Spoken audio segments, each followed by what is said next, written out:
આપણે બનાવીશું નાન ખટાશ. એ નાનેથી મોટા બધાને નાન ખટાશ ભાવે છે. તો આપણે નાન ખટાશ બનાવવા માટે આપણે 1 વાટકી આપણે મેદાનો લોટ લઈશું, 1 વાટકી આપણે ચણાનો લોટ લઈશું અને 1 વાટકી આપણે ઘઉંનો લોટ લઈશું. આપણે આ બધું સાળી લેવાનું, ત્રણેય લોટને આપણે સાળી લેવાનો. આપણે એને મિક્સ કરી દેવાનું છે. આપણે 2 ચમચી ટોપરાનું શીણ નાખીશું. આપણે અડધી ચમચી બેકિંગ સોડા નાખીશું. આપણે થોડાક ખાવાના સોડા નાખીશું.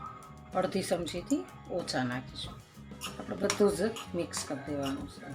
આપણે બે એલચીને વાટી લીધી છે, તો આપણે 2 એલચીનો પાવડર નાખીશું. એલચીથી સ્વાદ સારો આવે. આપણે મિક્સ કરી દઈશું. આપણે આને હવે સાઈડમાં રાખી દઈશું. આપણે આ એક સ્ટીલનું બાઉલ લઈશું. એની અંદર આપણે 1 વાટકી જેટલું ઘી એડ કરવાનું. આપણે ખાંડને દળી લીધી છે, તો ખાંડને દળી લીધી છે તો આપણે 1 વાટકી ખાંડ લેવાની છે. આપણે 1 વાટકી ખાંડ લઈશું. આપણે ઘીની અંદર એડ કરી દેવાની છે.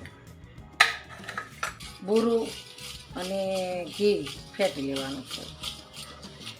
આપણે આની અંદર દૂધ કે કોઈ વસ્તુ આપણે એડ નથી કરવાની. હવે આ લોટ છે એ આપણે આની અંદર એડ કરવાના છે, તો આપણે આની અંદર એડ કરી દઈશું. થોડું થોડું નાખતા જઈશું ને આપણે.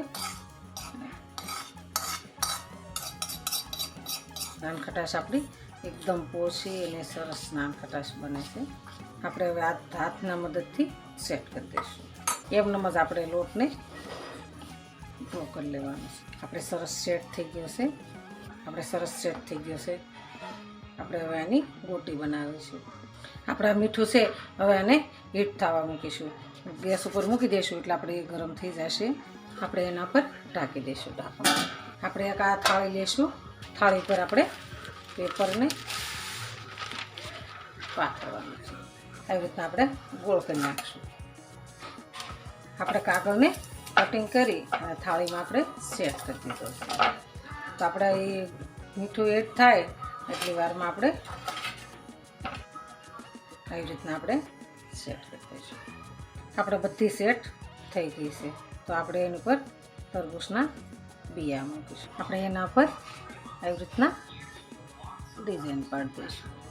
આપણે બધી સેટ થઈ ગઈ છે, તો હવે આને આપણે ગરમ થઈ ગયું છે તો આપણે એની અંદર મૂકવાની છે. થાળી મૂકી અને આપણે એને ઢાંકી દઈશું. 10 થી 15 મિનિટમાં આપણે ધીમા ગેસે મૂકવાની છે.